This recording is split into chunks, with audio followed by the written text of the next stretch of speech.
Assalamualaikum warahmatullahi wabarakatuh. Selamat pagi, siang, sore, atau malam kepada Bapak Dr. Budi Manfaat selaku dosen pengampu mata kuliah Metodologi Penelitian Pendidikan Matematika dan juga teman-teman yang saya banggakan. Terima kasih atas kesempatan yang telah diberikan. Perkenalkan, saya Susanti dengan NIM 23810500118. Pada video kali ini, saya akan mempresentasikan hasil menulis proposal penelitian saya yang berjudul Analisis Perbandingan Proses Metakognisi Siswa Ekstrovert dan Introvert dalam menyelesaikan soal pemecahan masalah matematika PISA.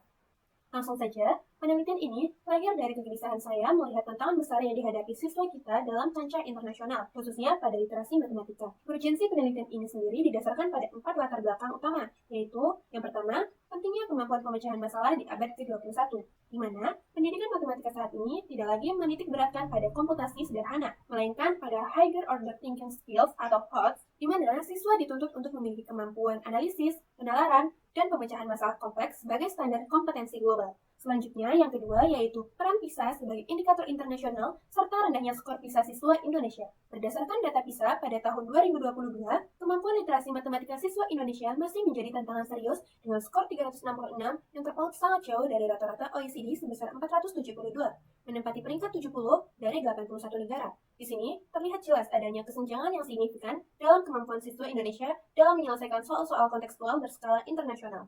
Selanjutnya, yang ketiga, yaitu pentingnya metakognisi atau thinking about thinking dalam pemecahan masalah pada soal PISA. Saya mengidentifikasi bahwa metakognisi adalah instrumen kunci yang menentukan keberhasilan penyelesaian soal non-rutin. Kemampuan thinking about thinking yang meliputi perencanaan, pemantauan, dan evaluasi mandiri menjadi pembeda utama antara siswa yang mampu mengelola masalah dan siswa yang terjebak pada kesalahan prosedural. Dan yang terakhir, yang keempat, yaitu pentingnya metakognisi atau thinking about thinking dalam pemecahan masalah pada soal PISA. Penelitian ini meninjau bahwa proses metakognitif tidak bersifat tunggal, melainkan dipengaruhi oleh tipe kepribadian. Sebagaimana hasil observasi awal saya di MAN 2 Kota Cirebon, diperoleh bahwa siswa ekstrovert memiliki kecenderungan bersikap impulsif dan terburu-buru, serta kurang teliti dalam tahapan pemantauan diri atau self-monitoring. Sementara itu, siswa introvert cenderung sangat reflektif, namun rentan mengalami stagnasi kognitif saat menghadapi situasi masalah yang baru.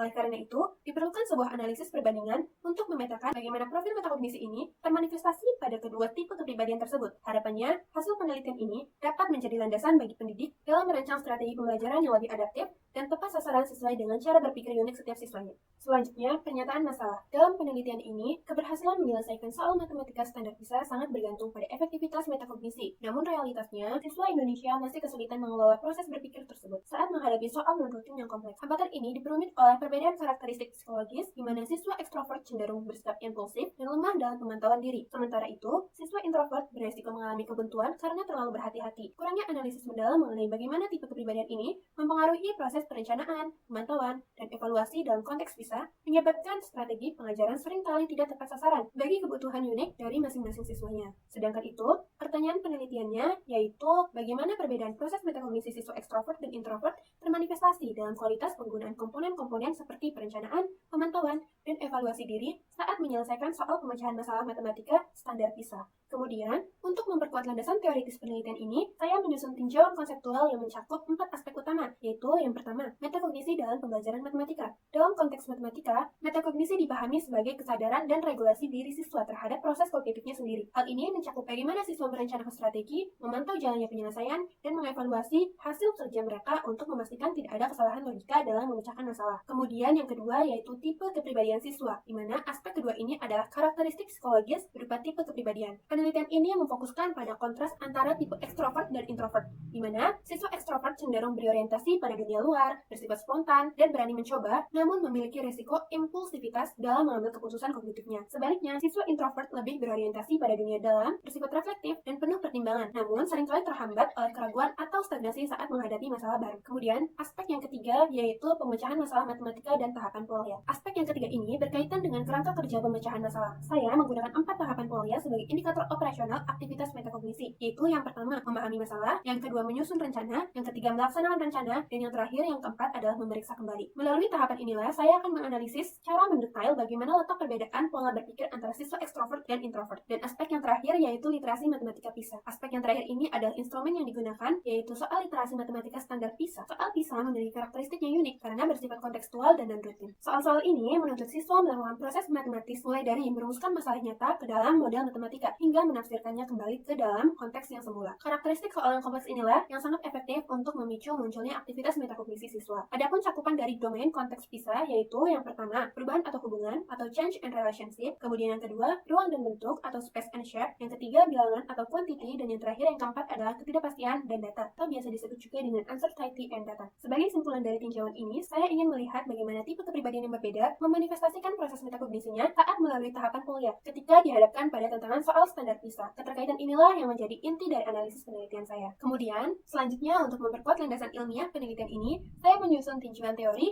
yang mengintegrasikan 4 aspek utama, yaitu yang pertama, teori metakognisi dari Flevel and Brown. Flevel menekankan pada pengetahuan dan pengalaman metakognitif, sementara Brown menitik beratkan pada regulasi diri atau pengendalian kognitif. Dalam penelitian ini, kedua pandangan tersebut dipadukan untuk membedah bagaimana siswa menyadari proses berpikirnya dan bagaimana mereka mengendalikan pikiran tersebut untuk mencapai tujuan pemecahan masalah. Kemudian, teori yang kedua yaitu teori kepribadian dari Carl Gustav Jung. Aspek yang kedua ini adalah tipologi kepribadian dari Carl Gustav Jung. Saya merujuk pada klasifikasi arah energi psikis manusia, yaitu ekstrovert yang berorientasi pada objek luar dan introvert yang berorientasi pada objek dalam. Teori ini krusial karena perbedaan orientasi ini diyakini menciptakan gaya kognitif yang berbeda dalam merespon sebuah tantangan intelektual. Kemudian, teori yang ketiga yaitu teori model metakognisi dalam pemecahan masalah matematika. Pada teori yang ketiga ini, saya menggunakan model spesifik metakognisi dalam matematika. Teori ini menjelaskan bahwa metakognisi bekerja melalui siklus perencanaan, pemantauan, dan evaluasi. Model ini berfungsi sebagai pisau analisis untuk melihat bagaimana siswa mengelola informasi, memilih strategi yang tepat, dan mendeteksi kesalahan secara mandiri saat berhadapan dengan soal-soal non-rutin. Kemudian, untuk teori yang terakhir atau teori yang keempat yaitu teori pemecahan masalah matematika. Teori ini sebagai konteks utama penelitian,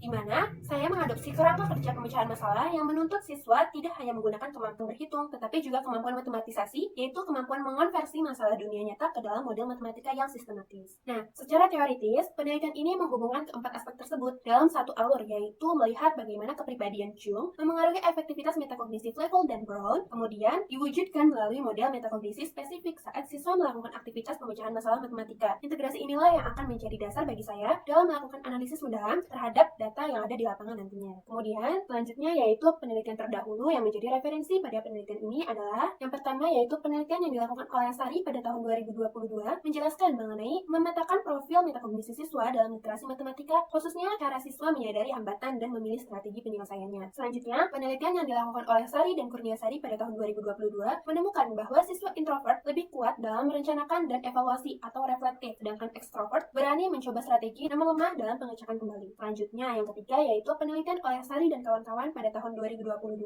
mengungkapkan bahwa siswa ekstrovert cenderung mengalami impulsivitas kognitif, yakni bekerja cepat namun mengabaikan pemantauan atau monitoring. Selanjutnya yang keempat yaitu penelitian yang dilakukan oleh Selpina dan Munawir pada tahun 2024 menjelaskan bahwa gaya berpikir reflektif introvert berorientasi pada detail internal. Sementara itu, ekstrovert lebih responsif terhadap rangsangan soal tetapi sering melewatkan detail yang krusial. Kemudian yang terakhir yaitu penelitian yang dilakukan oleh Widodo Winarso dan kawan-kawan pada tahun 2018 membuktikan adanya perbedaan hasil belajar matematika yang signifikan antara tipe ekstrovert dan introvert yang menegaskan pengaruh kepribadian terhadap prestasi akademiknya. Dari kelima referensi utama ini, saya menarik dua kesimpulan besar, yaitu yang pertama, terdapat konsistensi temuan bahwa kepribadian introvert cenderung lebih unggul dalam ketelitian dan refleksi, sedangkan ekstrovert lebih unggul dalam kecepatan, namun rentan terhadap impulsivitas. Kemudian yang kedua, yaitu meskipun hubungan kepribadian dan hasil belajar sudah banyak dibahas seperti pada jurnal Widodo Winarso dan kawan-kawan, namun analisis yang spesifik menggunakan instrumen PISA masih sangat terbatas. Inilah celah yang akan saya isi dalam penelitian ini. Selanjutnya, peneliti mengajukan hipotesis penelitian, yaitu terdapat perbedaan signifikan dalam kualitas dan tingkat penggunaan proses metakognitif, perencanaan, pemantauan, dan evaluasi diri antara siswa dengan kepribadian ekstrovert dan siswa dengan kepribadian introvert, serta menyelesaikan soal literasi matematika standar PISA atau Program for International Student Assessment. Perbedaan ini diprediksi tidak hanya muncul pada hasil akhir, tapi secara fundamental terjadi pada alur pemrosesan informasi dan cara mereka mengelola konteks dunia nyata yang kompleks selama aktivitas pemecahan masalah berlangsung. Selanjutnya mengenai desain dan metode penelitian. Yang pertama yaitu mengenai desain dan pendekatan.